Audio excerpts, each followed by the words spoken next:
मेरे बच्चों, आज मैं आपको बाल राम कथा के तीसरे चैप्टर की कहानी सुनाऊंगा, जिसका नाम है दो वरदान। तो आइए मैं पहले आपको कहानी सुनाता हूँ। इसके बाद मैं आपको इस पाठ के प्रश्नोत्तर लिखाऊंगा। इसलिए इस वीडियो को पूरा देखें और ध्यान से सुनें। पाठ 3, दो वरदान। बच्चों, राजा दशरथ वृद्ध हो चले थे, इसलिए वे राम का राज्याभिषेक कराना चाहते थे। उन्होंने राम को राजकाज में शामिल करना शुरू कर दिया।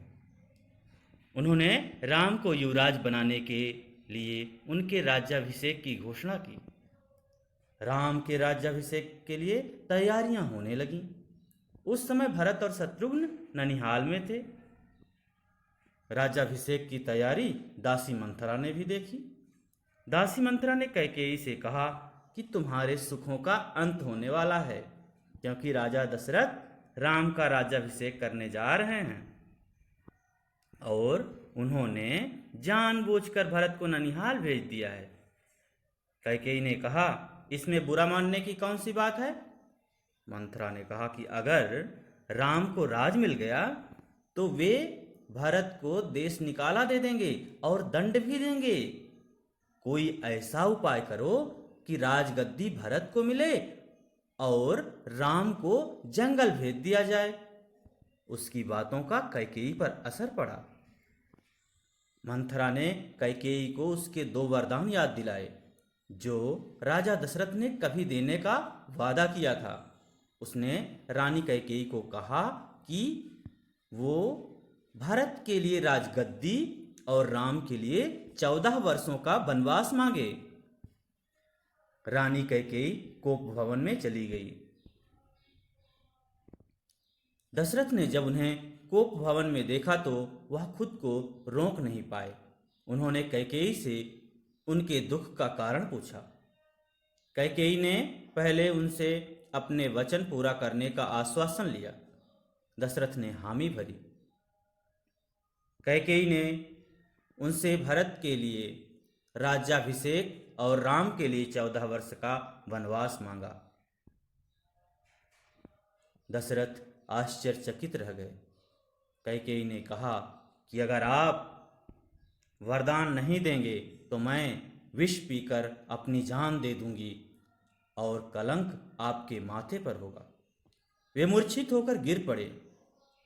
राजा दशरथ ने कैकेयी को बहुत समझाया, परंतु वह टस से मस नहीं हुई। राजा दशरथ रात भर बेसुध पड़े रहे। बच्चों, दो वरदान की कहानी यहीं पर समाप्त होती है। तो आइए अब हम इस पाठ के प्रश्नोत्तर देखते हैं। अपनी अपनी बाल राम कथा की नोटबुक निकालिए और लिखिए।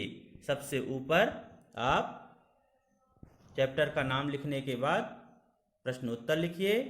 फिर पहला प्रश्न डालिए। पहला प्रश्न देखिए क्या है।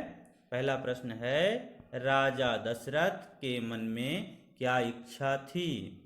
राजा दशरथ के मन में क्या इच्छा थी? राजा दशरथ के मन में इच्छा थी कि राम का राज्याभिषेक हो। क्या था? राजा दशरथ के मन में राम के राज्याभिषेक की इच्छा थी। दूसरा प्रश्न देखिए। दूसरा प्रश्न है, जब राम के राज्याभिषेक की घोषणा हुई तब भरत और शत्रुघ्न कहाँ थे? भरत और शत्रुघ्न कहाँ थे?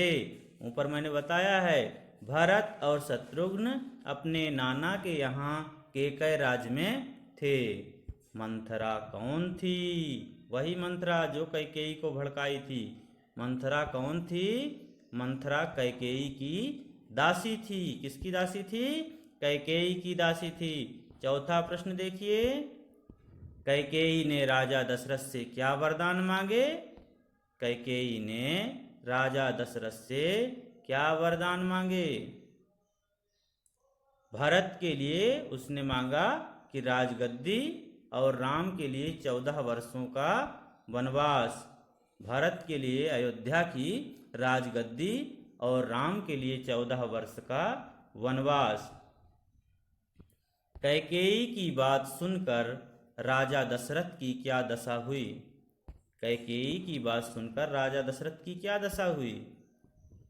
उनका चेहरा सफेद पड़ गया, वे अवाक रह गए और मूर्छित होकर भूमि पर गिर पड़े। ये चैप्टर बच्चों यहीं पर समाप्त होता है। आपको प्रश्नोत्तर लिखने हैं। इस कहानी का संक्षिप्त वर्णन आपको नहीं लिखना है, सार नहीं लिखना है, इसलिए आप प्रश्नोत्तर लिखें और साथ ही साथ हमारे चैनल को लाइक करें, सब्सक्राइब करें।